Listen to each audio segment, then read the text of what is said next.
Welcome back, boxing fans, to another great show with Sean on Boxing. So, handicap fight. Handicap fight. So, that's what some people are calling the Bud Crawford Canelo Alvarez fight. The irony here is, of course, the racial double standard. When Mikey Garcia moved from 135 up to 147, two weights, which is exactly what Bud Crawford is moving, two weights to challenge Errol Spence, people said, whoa, Errol Spence wasn't calling out Mikey Garcia.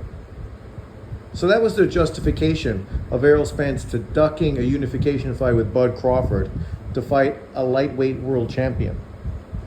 But yet these same people now are calling Bud Crawford, Canelo Alvarez, a handicap fight. Because Bud Crawford is coming up two weight divisions. They're trying to make it sound as if it's three, but it's not three. His last fight was a world title fight at 154 pounds, which he won. He's literally coming up two weight divisions, right? The same as Mikey Garcia. No difference. But this is a handicap fight. And they justified the Spence fight because Spence didn't call out Mikey Garcia. Well, Canelo Alvarez didn't call out Bud Crawford. So what exactly is the difference? Well, the difference is when the favorite fighter was a black fighter who was bigger, pulling up a non-black fighter, we had to justify it. And now when it's a black fighter that's smaller, that's moving up in weight, we gotta justify why it's cheating and it's not fair. See, it's like the Rigo-Lomachenko situation, exactly the same.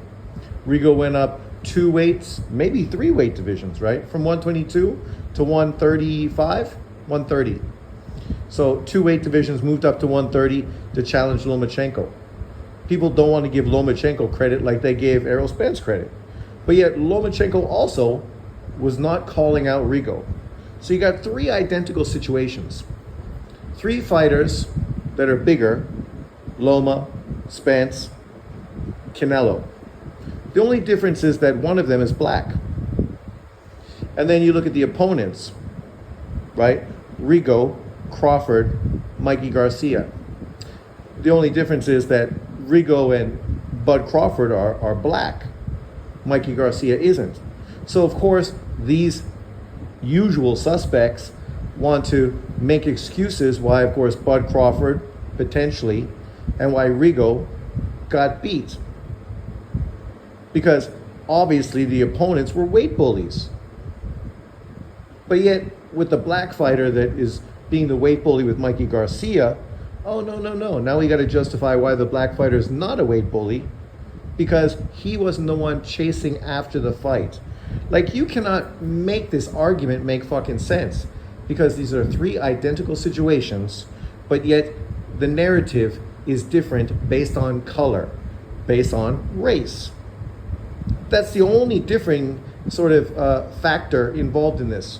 So if you don't like Bud Crawford fighting Canelo, well, then you shouldn't have liked Mikey Garcia fighting Spence, just like you shouldn't have liked Rigo fighting Loma. But if you didn't mind Mikey Garcia fighting Spence and you actually justify it and make it into something significant and like a very good win, then you should give Lomachenko credit for the Rigo win. And if Canelo beats Bud Crawford, you should give him credit for beating Bud Crawford as well, right? That would be the fair thing to do. I mean, the irony is Canelo Alvarez moved up from 160 to 175, two weight divisions, to fight Kovalev. And literally, he gets no credit for that. Oh, no, there's a weight train clause. Oh, no, it was short. Kovalev didn't have a chance to fully prepare. Like, literally, you can't make this shit up. If Kovalev was black, then it would have been a completely different story.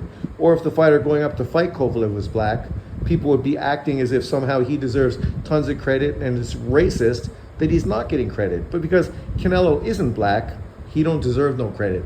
He don't deserve credit pulling guys up. He don't get credit when he goes up, right? And that's the only thing here that consistently fucking makes sense. That people use racial politics to defend fighters that look like them and use racial politics to attack fighters that don't look like them. But yet these same people then want to accuse everyone else of being racist. You literally cannot make this shit up. I just heard Tank Davis has never pulled up anyone 2 weight classes. No, he has. He pulled up a fighter from 122. Right? Tank Davis has pulled up 4, maybe 5 fighters up in weight that he's fought. Lomachenko, as an example, pulled up 1 fighter, Mariaga, 1 weight class. And Lomachenko was fucking drawn and quartered for doing that. Whereas Tank Davis does it regularly. Literally, regularly. He did it at 130. Now he's doing it at 135. If he moves up to 140, he'll do it at 140. This is a consistent thing, a consistent pattern from Tank Davis. It wasn't a consistent pattern from Lomachenko. He literally did it once as a replacement opponent for Salido, who agreed to the fight and then pulled out. So because the date was set, they needed an opponent. So in-house fighter, Mariaga, was chosen as an opponent for Lomachenko. And literally Lomachenko was shit all over for doing that. Yet Tank Davis is defended. Oh, the fighters are bigger than Tank Davis. The fighters say they're bigger than Tank Davis. Oh my God. Like, you can't make this shit up. Like, the more you say this out loud, the more fucking ridiculous it actually is. And the fact that people try to justify it, I mean, it really just shines a light on what kind of fuckery these kind of fans consistently push towards the sport of boxing. I gave you an example. What's his name? Stanley Ketchel. Stanley Ketchel was the middleweight world champion. Middleweight world champion. He just defended his middleweight world title. In his next fight, he fought Jack Johnson for Jack Johnson's heavyweight world title. Do you think people were talking about that being a fucking, a travesty? That Jack Johnson was weight bullying the middleweight? That this was a fucking handicap fight? Do you think anybody was saying that back in the day? Or were they just excited to see the best middleweight in boxing challenge himself against the best heavyweight in boxing? I mean, the fight went exactly as you would expect. Jack Johnson was a much bigger man. So he ended up knocking Stanley Ketchel the fuck out. Stanley Ketchel, for his part, one of the hardest punching middleweights in boxing history, actually dropped Jack Johnson in the process, right? Showing you why he was the middleweight champion and dangerous. The problem was, obviously, he was far smaller than Jack Johnson. He went up from middleweight to heavyweight. But only today do you have this kind of bullshit consistently, fucking people whining, moaning, and groaning because of fucking racial politics. Because that's what this is. It's not about guys coming up in weight, because we see that happen and guys don't say a fucking word about it. When Canelo was talking about going to cruiserweight to fight the WBC champion, literally fighting a guy way fucking bigger than him, these people were saying, oh, why don't you go to heavyweight and fight Deontay Wilder? Literally, people were saying that. LDBC were saying that. So going up to cruiserweight when you're a 168-pound world champion is not good enough. He's cherry-picking the WBC champion. He should go up to heavyweight and fight Deontay Wilder. You can't make this shit up. Because could you imagine if Canelo was a black American fighter, do you think anybody would be asking him to jump all the way up to fight the heavyweight champion if he was talking about going to cruiserweight? Of course not. Because those people would be accused of being racist. Right? It's crazy. It's ridiculous. Like, we heard all these kind of people as well talking about why Inoue needs to go up and fight Tank Davis at 135. Inoue, who's currently a 122-pound champion, he needs to jump from literally 3 fucking weight divisions up. And people say, well, Bud Crawford did it. No, Bud Crawford didn't do it. You got to think about the reality of that situation. Inoue's already come through 5 weight divisions. And you want him to go up another 3, which would equal Manny Pacquiao in 8 weight divisions, basically went up in his career to take on Tank Davis. right? But yet Bud Crawford has went up 4 weight divisions, and it's going to be 5 and 6 divisions. So not as many as Inoue. But you can't make that up, because this is the ridiculousness that comes from people like this, right? If you're so confident Bud Crawford's going to win, then fucking ride with Bud Crawford. Bud Crawford is the longer fighter. He has a significant reach advantage over Canelo, right? You won't talk about that because you don't want to make it sound as if there's positives that Bud Crawford has over Canelo. Bud Crawford has faster feet, he's got faster hands, he's got longer arms, right? Those are his advantages. Canelo Alvarez may be physically stronger, but Crawford's a pretty strong fucking dude, man. If you ever seen him deadlifting and shit, you see he's a fucking beast.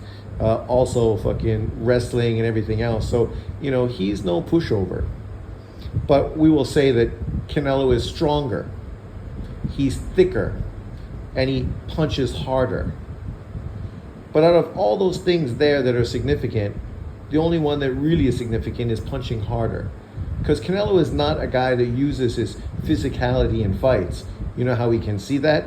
Because we watched him fight Floyd Mayweather. And not once did he try to dominate Floyd Mayweather with his physicality. He tried to outbox Floyd Mayweather, which was the wrong strategy. But that's the kind of guy he is. He's not a physical type of dude that consistently tries to manhandle fucking people. That's not his style of boxing. He's a counter puncher. But obviously, guys are not feeling that confident. I guess I feel more confident in Bud Crawford than they do, because I don't need to fucking make excuses about this fight. The funny thing is, these guys all want Canelo Alvarez to fight David Benavidez. David Benavidez is far bigger than Canelo Alvarez. Much bigger to Canelo Alvarez than Canelo is over Bud Crawford, right? Crawford's got a longer reach than Canelo Alvarez. Canelo doesn't have a longer reach than David Benavidez. He's giving up significant height, right? What is he, 5'8", 9, 10, 11, 12? So he's giving up 4 to 5 inches in height to David Benavidez. He's easily giving up 20 to 25 pounds on fight night, just like he did with Berlanga. Berlanga was a fucking monster in the ring with Canelo Alvarez, right? Benavidez is going to be just as big, if not bigger, than Berlanga. He's also longer and taller than Berlanga. But see, that's not a handicap matchup. For Canelo to fight David Benavidez, these guys actually want that fight because they think that David Benavidez can beat him, expose him, embarrass him, and then they can use that as a way to ridicule and hate on Canelo Alvarez, because that's their motivation. Their motivation isn't for a competitive fight. Their motivation is to embarrass and dismiss Canelo Alvarez so that, you know, you can't put him in the same class as guys like B-Hop, Ward, or Floyd Mayweather, because that's the fear. These guys fear having non-black fighters being held to that same level as fighters that they fucking, you know, worship. And that's their motivation. It's not about good fights. It's not about good matchups. It's all about exposing someone so they can make videos talking about how he's a hype job. He was never good. Look, he was exposed. He was exposed. Oh my God. If we have to listen to that kind of shit again, True School Sports or anyone else, I mean, fucking Christ, how old are you? Because literally, you sound like a fucking child when you throw out those kind of fucking statements. Literally. The reality of the situation is, these guys don't care that David Benavidez has all the physical advantages over Canelo Alvarez. But they do care that the black American fighter is at a disadvantage to Canelo Alvarez, even though he's got faster feet, faster hands, and a longer reach. Literally, he has everything he needs to beat Canelo Alvarez.